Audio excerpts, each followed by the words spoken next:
Brad Stevens and the Boston Celtics are forced into an impossible decision this offseason as trying to keep this roster competitive with Jayson Tatum going down, but also trying to keep this roster not too restrictive within those second apron restrictions with paying all this money to these players. And when a new player kind of comes up on the discussion, we have to break it down, and that player is Jrue Holiday, as he has been a Celtic that has been talked about, and a new report just dropped on some information regarding the Boston Celtics and potentially trying to offload Holiday and how complicate things for this Boston Celtics team. So we're going to dive in, we're going to explore the new report and give my thoughts on all the news on this episode here on Celtics Digest. I am Bruce Veliz, and you guys have been fantastic. You guys have been showing your support for Patrick and I recently in these videos, and we do appreciate all the love you guys have been giving us in the comment section. As you guys know, we do go live every single Wednesday, and today we'll be live once again at 6 p.m. Eastern, looking at some trade scenarios for the Boston Celtics, giving our thoughts and looking at some trades that you guys come up with as well. So if you're interested in that, want to come join us at 6 p.m., come on, swing on by and let us know your thoughts on this Celtics team. But without further ado, we're going to dive in and we're going to get into all the content here on this episode. So make sure to grab that snack and let's dive into it. And this is an interesting topic to really discuss and really get into with this Boston Celtics team. As we know, obviously with Jayson Tatum going down, obviously with Jaylen Brown dealing with some injuries this season, it was not the greatest year for the Boston Celtics as they looked to repeat as champions and unfortunately failed that. And fans wanted to kind of get away from these conversations, didn't want to discuss this potentially this offseason, but with the unfortunate result of the team, it's looking like it's going to have to be a discussion that we all look at even closer. We're revolving around this roster. As like we mentioned, the team is really, really restricted in the salary cap. $231 million already being total played. Guys like Jrue Holiday, Derrick White, Jaylen Brown, Porziņģis, and Jayson Tatum all making above $30 million. And if we want to look at the long-term salary cap, they are getting paid on extensive deals as well. Holiday on a 3 more year deal, Porziņģis only with 1 year left, but Brown with 3 more years left, or 4 more years, Tatum with 5 more years, Derrick White with 3 more years. A lot of players on this Celtics team have a lot of money secured and a lot of money wrapped up, and that leads us to discuss the potential of losing out on a player in Jrue Holiday, as Jake Fisher did some reporting on what he believes the Boston Celtics would need to attach to move off of Jrue Holiday's $104 million contract, and he thinks some draft compensation will be needed, as he's already discussed that from all this speculation already in circulation about Boston Celtics and then potentially making Jrue Holiday available via trade this offseason to ease their mounting luxury tax concerns. Bear in mind that actually trading Holiday might be harder than it sounds for the Celtics, as he says multiple rival executives have passed along that for all of Holiday's unquestioned championship know-how after controlling to win title teams in Milwaukee and Boston, some form of incentive, such as draft compensation, might have to be attached to Holiday's contract for the Celtics to convince someone to absorb his $104 million remaining on the 34-year-old's deal over the next 3 seasons. And Bobby Manning went a little bit more into detail on this, obviously stating that, but also stating that the Celtics, if they were to do this, could only trade pick 28 this year, or could trade a pick swap in either 2026, 2027, or 2030. The 2028 and 2029 first-round picks the Celtics have already been traded away to other teams in past drafts, and the 2031 pick cannot be traded, all due to the fact that the 2032 pick is frozen, and that's due to the Celtics being in these luxury cap restrictions for more than 3 seasons, I do believe.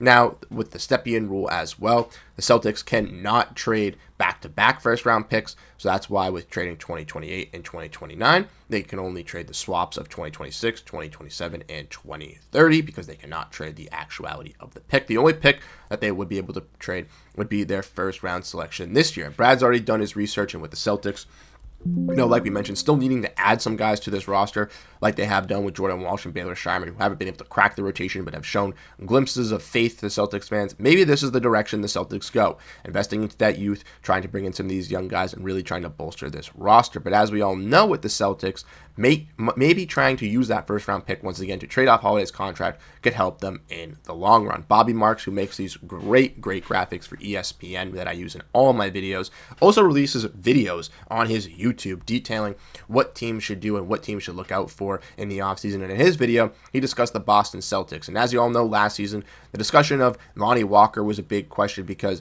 it was a $3 million contract, but then Obviously, with the luxury tax implications, it would be paying an extra $15 million for a fringe bench guy. Many fans thought it was worth it. Many Celtics fans didn't think it was worth it, including myself. And ultimately, the Celtics tried to get out of the Jaden Springer contract, but failed to do so before signing Lonnie Walker, and then ultimately tried to get out of it at the end of the season. But as we all know, with this Celtics team, those salary cap restrictions are still going to be hitting, right? So if the Celtics want to bring back key free agents like Al Horford and Luke Kornet, even on a $3 million veteran minimum deal, it would cost the Celtics $25 million each for both of those players with adding luxury tax compensations. That means the Celtics would be paying $50 million for Al Horford and Luke Kornet to be brought back on 1-year veteran minimum contracts. And for you to say that those guys are even worth veteran minimum contracts is a little bit of a diss to them. So obviously they're worth a little bit more. They'd be taking a pay cut to even come back to Boston. And even with that, the Celtics would still be having to shell out more money, a contract the size of Jayson Tatum's basically in luxury tax payments to keep this roster afloat. It is not consistent. It is not going to be happening with the Celtics team.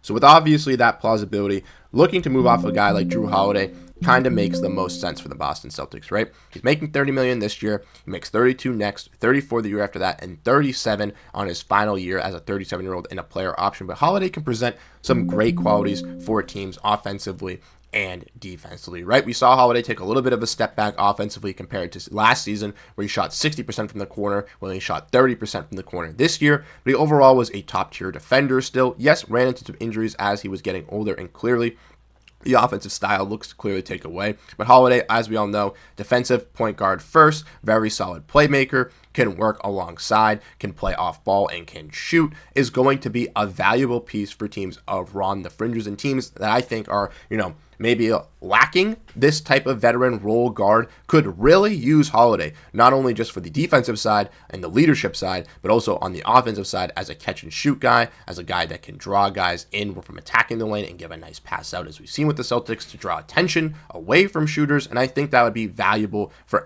many teams across the league, right? Some teams that have been mentioned to be, not interested in him, but I've seen mocks, the Pistons, I've seen the Mavericks because they want a point guard, I've seen Memphis linked, and I think some teams like that would definitely have some interest in a guy in Jrue Holiday because he brings all those qualities that they desperately would want. It ultimately is going to come down to, though, will the Celtics be reluctant to trading a first-round pick attached to Holiday's contract to move off of it? We know that with dealing with Kristaps Porziņģis as well, that may be an issue for the Celtics, and with Porziņģis being on a 1-year deal compared to a 3-year deal, obviously the return is less likely because there's no expectation that Porziņģis is going to extend or stay with the team that you're trading him, but also on a 1-year deal, the value is just less compared to a 3-year deal. So could the Celtics look to move a guy like Holiday, who makes a little bit more this season and a little bit more in the future compared to Porziņģis as well, to kind of shed some salary, get below the first apron, and, still have a qualifying team? I do think so. I think along the edges, guys like Porziņģis, Holiday, even Sam Hauser are names to watch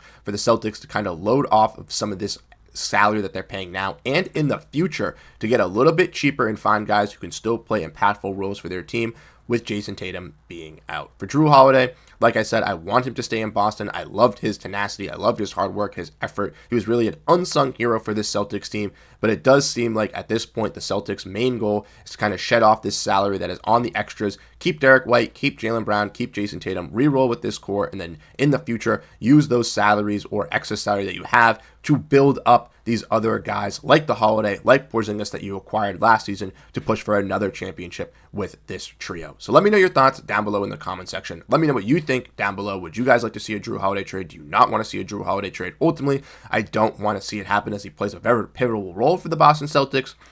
But with the increase of Peyton Pritchard this season and the ability to trade Jrue Holiday to another team and still get back a quality defensive backup point guard to kind of fill in that role on a cheaper value, I think it is the clear indication for the Celtics to make this move. So once again, let me know your thoughts. Let me know what you think. Hope to see you guys in the live stream today. And I'll catch you guys, if not, in the next video. Have a great rest of your day, and go Boston Celtics. Peace out, everyone.